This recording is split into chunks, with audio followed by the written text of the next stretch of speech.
औज़ुबिल्लाहिमिनश्शैतानिर्रजीम बिस्मिल्लाहिर्रहमानिर्रहीम। शुरू अल्लाह के नाम से जो बड़ा मेहरबान और नहायत रहम वाला है।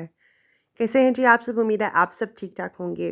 आज हम स्वीट मखाना बनाएँगे जो कि देखने में भी बहुत स्वीट लगेगा और खाने में भी बहुत ज़्यादा स्वीट लगेगा। हम इसकी गचक रेडी करेंगे जो कि बहुत ईज़ी है, बहुत आसान है। उसमें कुछ टिप्स एंड ट्रिक्स हैं जिसको याद रखना बहुत ज़्यादा ज़रूरी है, क्योंकि अगर एक भी गलती हुई तो आपकी पूरी मेहनत पे पानी फिर जाएगा और आपकी जो गुड़ की चिक्की है यानी कि मखाने की चिक्की है वो अच्छी नहीं बनेगी। तो आपने इस वीडियो को स्किप नहीं करना, लास्ट तक देखना है। तो आइए स्टार्ट करते हैं। बिस्मिल्लाहिर्रहमानिर्रहीम। सबसे पहले हमने 1 कप जो है वो मखाने का ले लेना है और हमने उसको पैन के अंदर ऐड कर देना है। उसको ऐड करने के बाद हमने उसको बिल्कुल ही लो फ्लेम के ऊपर रोस्ट कर लेना है। आपने इसको बिल्कुल हल्की आँच पे कुक करना है ताकि इसमें जितना भी मॉइस्चर होगा वो ख़त्म हो जाएगा। हमें इसकी नमी को ख़त्म करना है। आपने मखाने को बहुत ज़्यादा मीडियम फ्लेम पे या फिर हाई फ्लेम पे नहीं कुक करना, वरना ये जल सकते हैं। इसलिए हमने इनको बिल्कुल लो फ्लेम के ऊपर जो है वो रोस्ट करना है। कम से कम इसको रोस्ट होने में 6 से 7 मिनट लगेंगे। मैं आपको बताऊँगी कि इसकी क्या निशानी है, आपको कैसे पता चलेगा कि ये रोस्ट होगा। मखाना बहुत ज़्यादा फ़ायदेमंद है हमारी हेल्थ के लिए और आप इसको ज़रूर खाया करें, स्पेशली अपने बच्चों को भी दिया करें, क्योंकि बच्चे अक्सर जो हैं वो इस तरह की चीज़ें नहीं खाते, तो हमें कोशिश करनी चाहिए कि हम उसको न्यू तरीके से उनको बना के दें। तो जी ये देखें, अब मैं आपको बताती हूँ, ये देखें, ये अभी आसानी से नहीं टूट रहा, ये अभी नरम है, इसमें से जो मॉइस्चर है इसका ख़त्म नहीं हुआ, हमें इसका कुड़कुड़ापन चाहिए। इसलिए हम इसको 2 मिनट मज़ीद पका लेंगे, ताकि हमारे जो मखाने हैं वो अच्छे से रोस्ट हो जाएँ। तो जी 2 मिनट हो चुके हैं, अब मैं आपको बताती हूँ, ये देखें। ईज़िली ये टूट गया है और इसमें कड़क की भी आवाज़ आ रही है। हमें मखाने का जो टेक्सचर है बिल्कुल इस तरह से चाहिए कि ये जो मखाना है बिल्कुल टूट के जो है वो पाउडर फ़ॉर्म का बन जाए। ये देखिए बिल्कुल इस तरह। 8 मिनट लगे हैं और हमारा मखाना जो है वो लो फ्लेम के ऊपर अल्हम्दुलिल्लाह रोस्ट हो चुका है। अब हम उसको साइड पे निकाल लेंगे और उसी पैन के अंदर हमने 1 टीस्पून जो है वो देसी घी का ले लेना है। आप नॉर्मल घी भी ले सकते हैं, लेकिन मैं आपको रिकमेंड करूँगी कि आप जब हेल्दी चीज़ बना रहे हैं तो उसमें देसी घी का ही यूज़ करें। यहाँ पे मैंने आधे से थोड़ा कम कप जो है वो गुड़ का ले लिया है।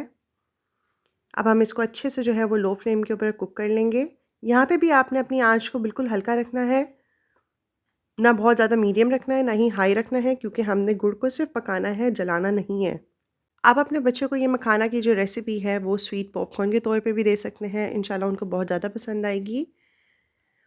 और आप लोग मेरी वीडियो किस सिटी या कंट्री से वॉच कर रहे हैं मुझे कमेंट बॉक्स में बताना मत भूलें, और जिन लोगों ने मेरे चैनल को सब्सक्राइब नहीं किया वो जल्दी से मेरे चैनल को सब्सक्राइब कर दीजिए, मेरे चैनल को सपोर्ट करें।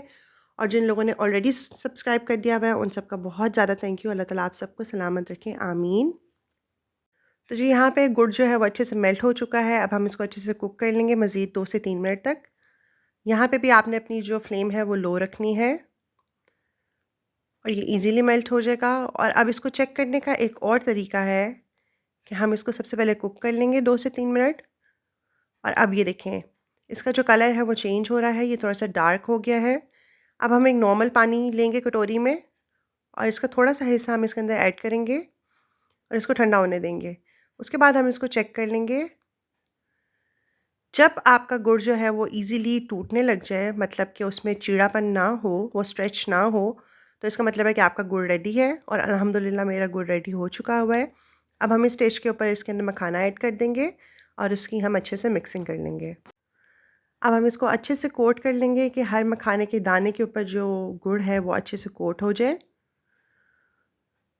ये बहुत हेल्दी रेसिपी है, इसमें कोई भी ऐसी चीज़ नहीं है जो नुकसानदेह है, बल्कि इंशाल्लाह इससे आपको बहुत ज़्यादा फ़ायदा पहुँचेगा। उसके बाद इसको मज़ीद हेल्दी बनाने के लिए हम इसके अंदर 1 टेबलस्पून जो है वो तिल ऐड कर देंगे। सेसमे सीड्स ऐड कर देंगे हम, ताकि जो इसका फ्लेवर है वो एनहांस हो जाए। अब आपने इसको अच्छे से मिक्स कर लेना है और आपने फ्लेम को बिल्कुल भी ऑफ़ नहीं करना, लेकिन आपने बिल्कुल लो फ्लेम के ऊपर ये सारा प्रोसीजर करना है। आपने जल्दी-जल्दी के काम नहीं करने। तो जी अल्हम्दुलिल्लाह ये जो हमारा मखाने का प्रोसीजर है वो ऑलमोस्ट डन हो चुका है। अब हम इसकी अच्छे से मिक्सिंग के बाद इसको साइड पे कर लेंगे। ये देखें, अभी हम इसको हल्का सा प्रेस कर देंगे ताकि जो सारी कोटिंग है वो अच्छे से हो जाए, कोई भी जो दाना है वो मिस ना हो। और अल्हम्दुलिल्लाह हमारी जो मखाने की गचक है वो रेडी है। अब हम इसको किसी प्लेट में निकाल लेंगे। आपको प्लेट को ग्रीस करने की कोई भी ज़रूरत नहीं है, क्योंकि हमने इसके अंदर ऑलरेडी जो है वो घी ऐड किया हुआ है। अब आप इसको हल्का-हल्का सा प्रेस कर दें स्पैचुला के साथ और इस तरह से सारे मखाने जो हैं वो आप चम्मच से उतार लें और इसको साइड पे करते हैं आप। अब जब आप देखेंगे 3 से 4 मिनट हो चुके हैं और ये हल्का-हल्का सा ठंडा हो चुका है, इतना ठंडा हो गया है कि हम इसको हाथ लगा सकें, बहुत ज़्यादा ठंडा नहीं करना आपने इसको। तो आप इसको चाहें तो आप एक-एक दाना भी अलग कर सकते हैं, वरना आप इसको गचक के तौर पे जो है वो छोटी-छोटी से पीसेस करके रख लें आप। ये आप पे डिपेंड करता है, आपको जिस तरह भी पसंद हो। और उसके बाद आप इसको एयर टाइट जार में ऐड करें और इसको एन्जॉय करें, इसको खाएँ। मुझे उम्मीद है कि आपको मेरी ये रेसिपी ज़रूर पसंद आई होगी। अगर आपको मेरी ये रेसिपी पसंद आई है तो आप जल्दी से मेरे चैनल को सब्सक्राइब कर दीजिए। इस वीडियो को ज़्यादा से ज़्यादा लोगों के साथ शेयर करें, इस वीडियो को लाइक करें, इस पे कमेंट करें। अल्लाह ताला हम सबको अपनी अमान में रखें, हम सबके दस्तरख़्वान में बरकतें डालें। अपना बहुत ज़्यादा ख़्याल रखिएगा और मुझे अपनी दुआओं में याद रखिएगा। अल्लाह हाफ़िज़।